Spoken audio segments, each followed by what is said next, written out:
Hi, and welcome to Ask the Mayor, our seasonally scheduled program where we sit down with the Mayor of Wallingford and ask him questions pertaining to the town. I'm Kyle Swartz, Communications Specialist over at Wallingford Town Hall, and joining me, as always, is Mayor Vincent Cervoni. Mayor, thank you for joining me. Hi, Kyle. Thanks for having me. Absolutely. First of all, congratulations on your re-election win. Thank you. And that leads right into my first question, which is, as you look forward to the next 2 years of your administration, what are you hoping to accomplish? Certainly hoping to continue some of the work that's been started. You know, looking at the hard structures in town, infrastructure improvements, that's a long process. You have to be very deliberate about examining what you have to do and then planning it. You know, by way of example, potential plans for the armory we're waiting to see what an architect has to say for our next best use of that. So that's going to continue. We've done a lot with our digital infrastructure upgrades. Those are going to continue. And hopefully early in this term we will see payroll go digital finally and direct deposit, certainly first for pensioners and then for employees. Yeah, we see a lot of people asking online, especially the pensioners, when they might be able to receive direct deposit. That would be a wonderful upgrade to get to town. Hoping to do it soon.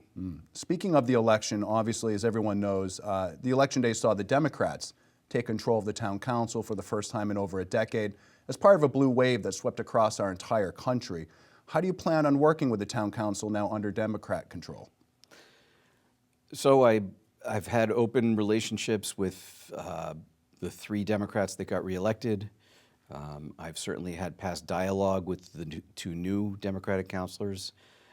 I've always had an open door policy for the members of the town council, and that's going to continue. And you know, I think politics is for elections, and now that we're elected, it's time to govern. So hopefully we can work together to keep moving the town forward. Well said, well said. Democrats nationwide went on a platform that included greater affordability, especially regarding housing. Any comments on that as how it pertains to Wallingford? We're already looking at it. You know, we've identified the boathouse property as a potential site for senior housing development. Still working on getting the dollars to design that project. We are going to continue to encourage developers to look at affordability opportunities. You know, we have our transportation-oriented district, our incentive housing zones, where you know, really these incentives had existed for at least a dozen years, and I think maybe we're starting to get some traction. You know, we did have an affordable housing project approved next to the railroad tracks, kind of the other side of the tracks from where Dairy Queen is. You know, stuff like that, small projects. We need something that looks to affordability to address, you know, young professionals, people employed at levels like our entry-level police officers, firefighters, teachers. Housing for those people would be crucial, and then, you know, more senior housing in town would give seniors the opportunity to age out of their homes, creating those opportunities for new families, but, you know, being able to stay in Wallingford. Yeah. So it's something we've already been doing. I don't think it's a partisan issue. Yep, absolutely. And you know, like you said, senior housing I feel like is so important. People I feel like sometimes forget about that in the affordability debate with housing. And obviously we want places for young people to come move in, but we got to have housing for people of all ages. Yeah, housing has become expensive. It's the market we're in. We're still in the post-COVID market. You know, it's been 5 years, so it's not a bubble in my observation. You know, I think these values may be here to stay, which challenges affordability for seniors, and even for seniors who can afford their current housing. You know, if you're in a colonial or a split level or a raised ranch where your bedroom's on the second floor and you live most of your day on a different floor, at some point in your life, those stairs become a challenge. Yeah. And we'd like to have a place for you to go to stay in town and you know, be able to have easier access to your entire living space. Yeah, no, absolutely. My wife and I purchased a new house, as you know, about 6 months ago, and we purchased it from an older woman in her 90s who was living there by herself. And I think about that all the time, her going up and down those stairs, and it worries me. I'm glad that she's able to find a place that hopefully better fit her current lifestyle. You're an illustration of what we're trying to accomplish. Yeah, yeah. Moving on to some of the other projects that are underway right now in town, the pool videos continue to do well for us on social media and show that people are excited to see where this project is going. Can you tell us where we are in the pool updates and perhaps give a completion timetable as best you can? Before I talk about the pool, I want to talk about social media because I want to give you props. You know, I think in the last week in October, we had 100,000 hits for videos on social media. I think for the entire month, we had 470,000. We did. We had a lot. We had a very good October. And, you know, to your credit, we are touching people. People are observing what we're showing them and the improvements in the community and progress. And bringing it back to the pool, what had been the site has largely been demolished. And they've moved on to, you know, I saw some, it looked like foundation walls had been poured, and so, you know, the work is progressing. We were initially optimistically hoping that we would have an opening over the summer of '26. We did have some holdups with the state health department for our building permit, and it looks like that we're more cautiously optimistically looking at a spring '27 opening for the park. Fantastic. Yeah, that sounds much more realistic to me. As anyone who follows government or any kind of big project knows, these things take time. You inevitably run into something. But the design of it looks fantastic. I think the splash pad especially is going to help attract more people into Wallingford. Splash pad's very popular right now, so we're very much looking, my family, very much looking forward to seeing that come to fruition. So many families, and it's, you know, it's an attraction that's going to extend the summer part of the park. That's right. It's not just for the summer. It's an all-season park that's being built there. That's correct. So there will be other improvements. I'm going to say kind of the east-north side of the park where people can enjoy facilities year-round. You know, at some point we have to stop the splash pad from running because of ice, but the splash pad will extend the water season of the park. Yeah. I was talking to Kenny the other day about it, and I didn't realize you guys are making space for food trucks there. That's always been discussed, and even with the last park, there were opportunities for food I did trucks. not realize that. Yeah, so that will continue. So it can turn it from a couple of hours experience for a family to an all-day experience for a family. Absolutely, and involve a lot of the local restaurants as well, which is what I was getting at there, which I'd like to see. Absolutely. Speaking Speaking of upgrades and updates, technology upgrades continue at Town Hall. I know a lot of people recently got laptops, which is good, starting to get some more modern technology there. Can you give us an update on that in general? As you said, laptops are rolling out for department heads, which is important for resilience. You know, if something keeps Town Hall from being open, at least the department head can run his department or her department remotely. And we're going to continue to improve access to online payments. You know, right now our tax payments are going through the new online portal, which I've heard from the tax collector has increased collections, which is a positive. Very soon, we hope to have the utilities available to be paid through that same online portal.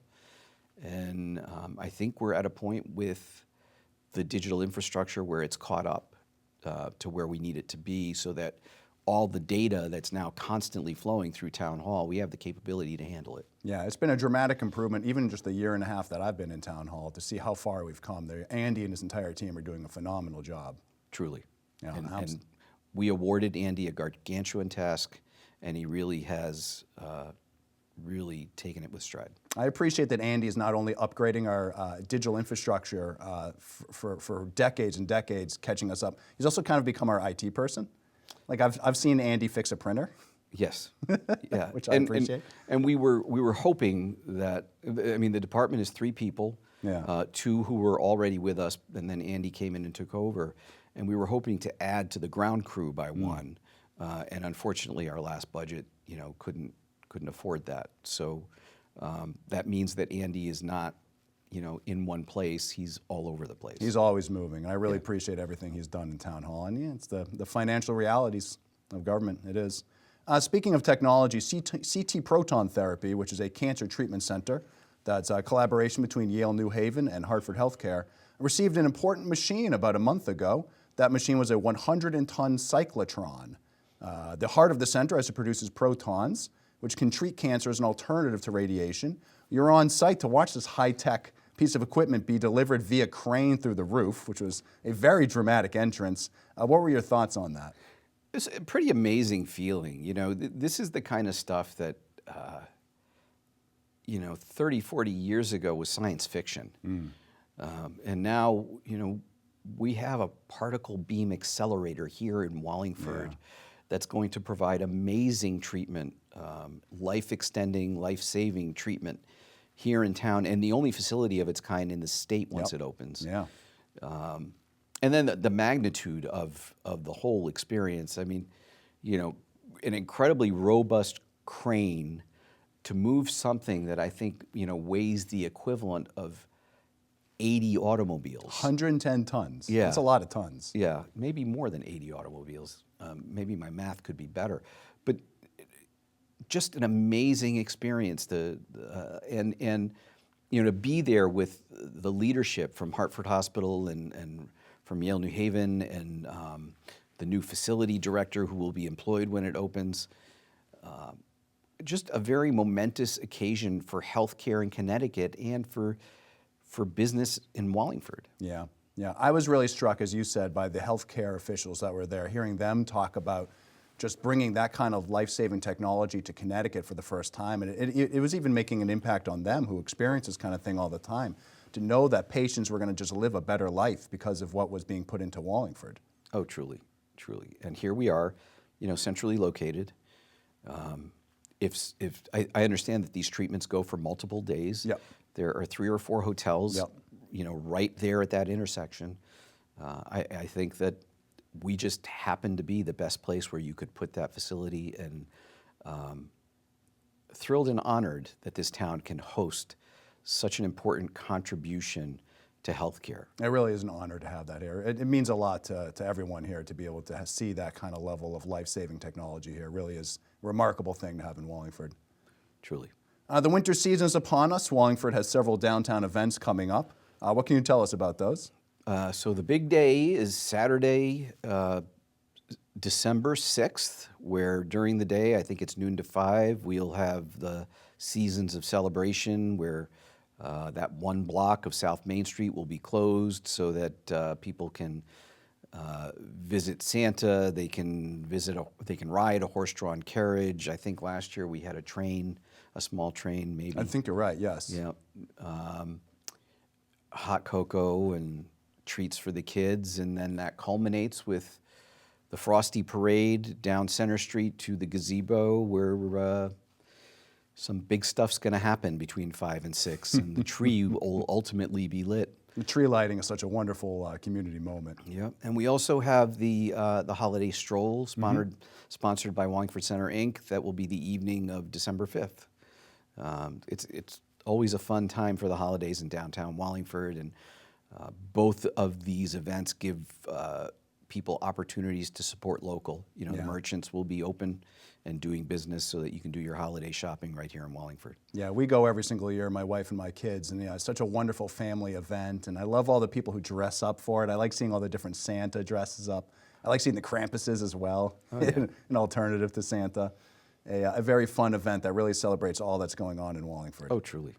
Speaking of my family, I did allow my 3-year-old to put a question in. She snuck a question in for you. My 3-year-old, who is your biggest fan. Oh, she's awesome. She wanted to know what your favorite holiday decoration was. My favorite holiday decoration, I have to pick one. I like the wreaths on all the doors. And it was one thing when I was a kid forever ago that you just hung out a wreath that had a red ribbon on it, right? And today wreaths have gotten so ornate that they have themes, and I walk the main streets and Center Street, and I enjoy seeing the variety of wreaths that people hang for the season. I love the wreaths that are downtown as well. Our Public Works folks do such a good job hanging those up every single year. Speaking of wreaths, I forgot to mention that on December 9th, Wreaths Across America will be stopping here in Wallingford. A mile-long convoy of tractor trailers to deliver wreaths throughout the country in honor of soldiers, who aren't able to be home for the holidays. We are honored to be part of that trail. it's going to be a big deal. That's a great thing. People are actually asking on social media. I'm glad you brought that up. People were curious about that. So I'm glad you're able to answer that and let them know that, of course, anyone can come out, and that's a free public event, and come out, enjoy the wreaths, and support our soldiers. Absolutely. Speaking of winter, on the subject of winter, what are you most looking forward to as this weather turns cold and snowy? Well, I'm a little leery of snow in Wallingford just because it gets expensive. That's true. Load up on salt now. Yeah. But I do like it when the ground is covered with white. It's a beautiful time of year. As you know, I'm an alpine skier, so I look forward to the opportunity to maybe on a weekend or two escape to Vermont to enjoy the snow up there. But and with me, it's sound. There's something about how quiet the world gets while the snow is falling. Yeah, that hush that comes over. Yeah.